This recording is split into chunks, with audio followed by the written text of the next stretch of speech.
Alexeï Navalny, l'opposant numéro 1 au pouvoir russe, a finalement été transféré dans une unité médicale alors que plusieurs voix s'élevaient au sein de l'Union européenne, mais aussi aux États-Unis pour s'assurer de son bon état de santé. Oui, Navalny a entamé une grève de la faim il y a 3 semaines. Et si l'opposant au Kremlin apparaît comme une icône en Occident, qu'en est-il en Russie? C'est ce qu'a cherché à comprendre Pierre Herbulot avec notre correspondance à Moscou. Un homme enfermé pour avoir osé parler, un martyr. Cette image d'Alexeï Navalny, les Russes ne l'ont pas.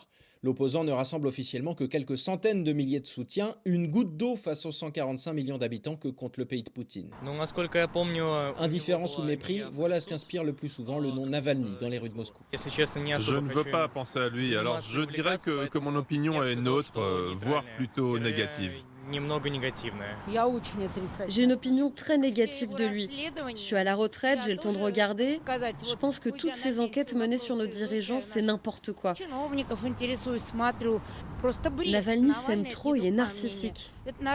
La propagande gouvernementale est bien entendu passée par là, la crainte aussi de s'opposer ouvertement au régime, c'est ce que Charlotte, étudiante française en Russie, vient de découvrir en discutant autour d'elle de la manifestation prévue demain. Ça crée un peu le malaise, je veux dire en général, surtout quand vous êtes étranger et vous posez la question. J'aurais vraiment du mal à vous dire si beaucoup de gens vont participer à ces manifestations. Si la figure Navalny ne fait pas l'unanimité, ses idées en revanche progressent dans l'opinion, précise un spécialiste, notamment la lutte contre l'autoritarisme et la corruption.